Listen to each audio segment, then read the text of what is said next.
Hello and welcome back to the Wisconsin Gravel Cyclist. This is your host Logan. Today we're just going over our end of the year review. So to start off here in 2023, we got a new bike. We got the Trek Checkpoint. We rode lots of different terrain with this Trek Checkpoint, like trails, races, and everything in between. I got the Satin Mercury Bear Carbon SL5 model of the Trek Checkpoint.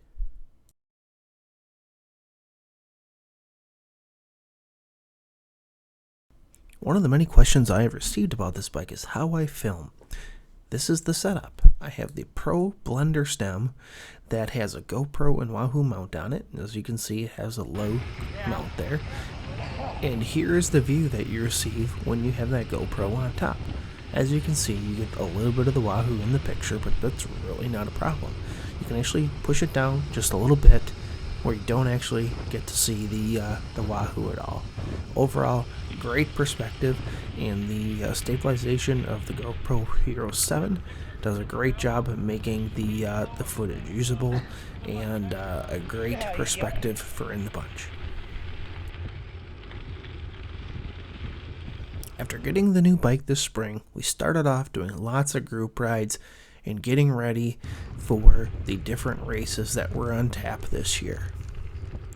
Early spring is some of the best riding that you can ask for here in central Wisconsin. These freshly graded roads definitely do not disappoint.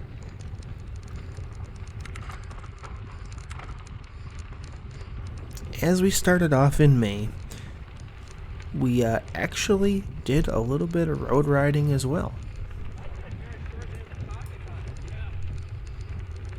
Don't buy any. With the Wassa Wheelers crew, we had a bunch of different great group rides this year. I even completed in my first road race the Badger State Games time trial, where I placed second in my age division. Also, this year for the Wassa Wheelers, we had some of the biggest group rides that we have ever had for gravel.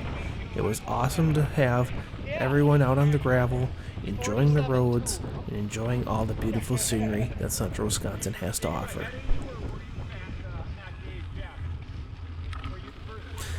Along with that, we got to meet many new people this year.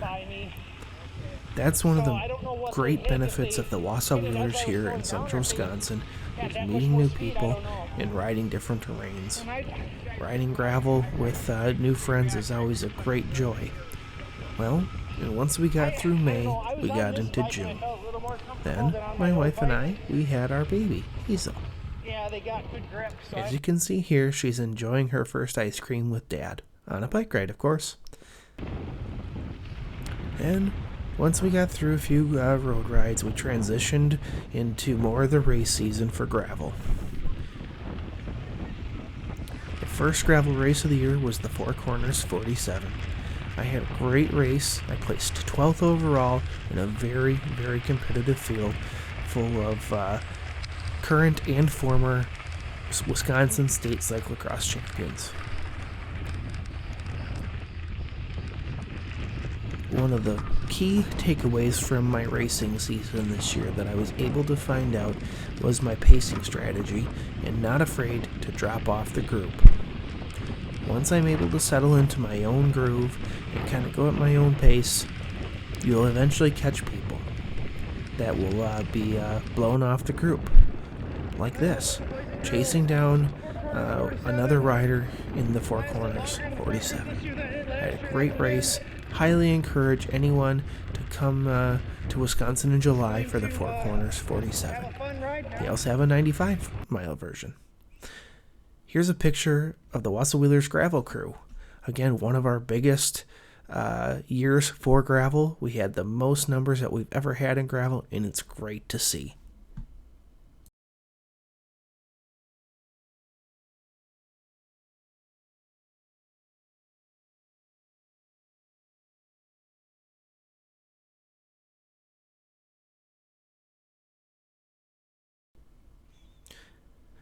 Upon getting farther into June, it was just more time for training and more time for riding.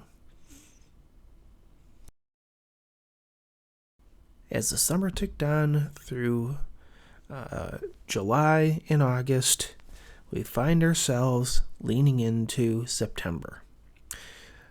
Each September, the Wausau Wheelers group puts on a Grand Fondo called the Big Bull Falls Grand Fondo. And this year, I decided to attempt my first century. My friends Jeff and I and a few others had an awesome ride. We completed 100 miles in just over 5 hours, 19.3 mile an hour average. We had a great group. It was a great ride, awesome support. Upon getting through September, we hit October with the Iron Bull Red Granite Grinder. This year, we had an awesome race. I felt great even though I didn't get to train as much as I wanted to. But overall, I can't complain. It was an awesome event where I placed 19th out of 155 racers, easily my best race to date. With that, I'd like to leave you with some closing thoughts on the year of 2023. Overall, we had a great year with some amazing results. We had great races, we grew our family, and we grew partnerships in the cycling community as well. Overall, I'd like to send out a big thank you to first and foremost my wife, Megan, my daughter Hazel, my parents, and then also Trek Store of Wausau. Thank you for all your setup and everything on my Trek checkpoint this year. Overall, I couldn't have asked for a better year in 2023, and next year, 2024, is going to get even better. With that, as Jeff likes to say, rock the Casbah, and let's go for a ride into 2024.